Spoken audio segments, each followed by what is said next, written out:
A paz, tudo bem? Será que Jesus, ele tem um interesse em saber qual é a sua opinião sobre ele? O que você acha, o que você sabe sobre ele?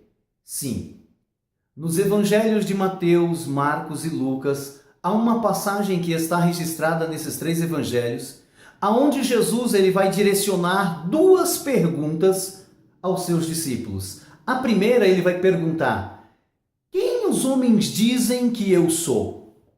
Então os discípulos vão dar três respostas. Senhor, uns dizem que tu és João Batista, mas há um outro grupo que vai dizer que o Senhor é Elias.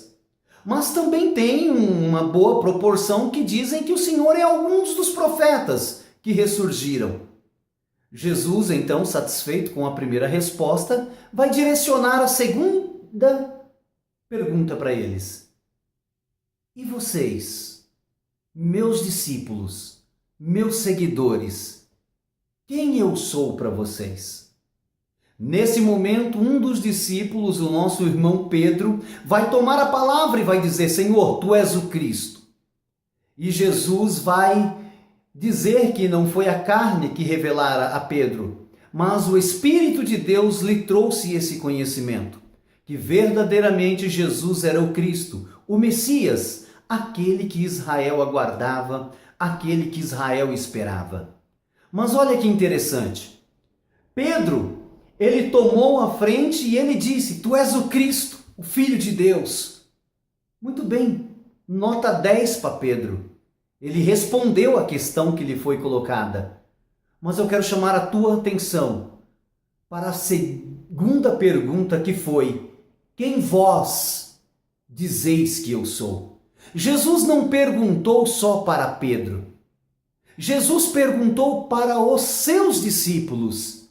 E para vocês, quem eu sou? Apenas um respondeu. Não vamos ter o relato bíblico de mais nenhuma resposta. E aí vai desencadear para o outro o desfecho da história. Mas a pergunta foi para todos. E vós?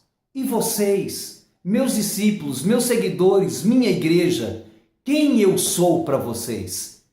Oh, meu irmão, é tão importante essa resposta, é tão importante eu e você estarmos prontos diariamente para responder: quem é Jesus para mim? Quem é Jesus na minha vida? Quem é Jesus Cristo na minha família?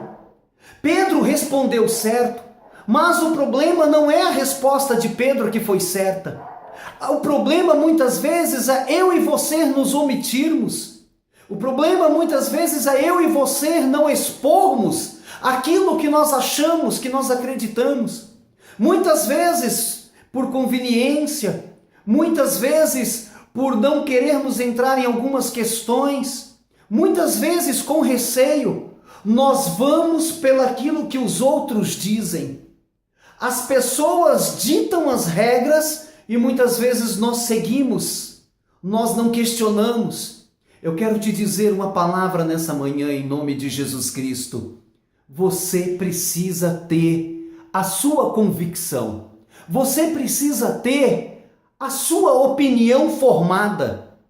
Não somente sobre quem é Jesus, mas sobre muitos assuntos e aspectos da nossa vida cotidiana.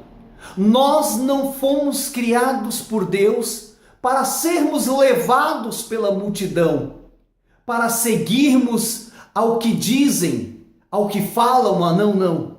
Nós temos o privilégio, nós temos o dom de Deus de poder pensar, raciocinar, analisar, buscar entender. Nós temos acesso à palavra de Deus, nós temos acesso à presença de Deus. E o Espírito Santo há de nos ensinar e nos revelar todos os mistérios da sua santa palavra. É muito importante você saber quem é Jesus, o que ele tem para a sua vida, quais são as promessas que ele tem para você, para a sua família.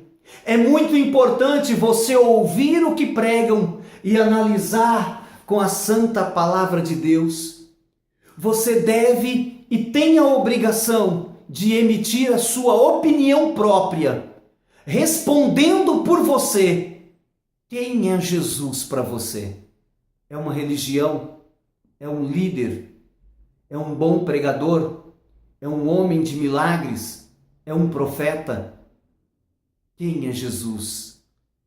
É importante você ter essa decisão. O que eu acho de Jesus, o que Jesus é para mim, é algo particular. Mas o que Jesus é para você? O que ele representa para você? Quais são as promessas que ele tem para você? Jesus nessa data te pergunta: e vós? Quem dizes que eu sou? Deus te abençoe no nome de Jesus. Se gostou, compartilha. A graça de Deus esteja sobre a sua casa, sobre a sua família. Que as bênçãos do Senhor sejam sobre você e todos à sua volta. Fique na paz.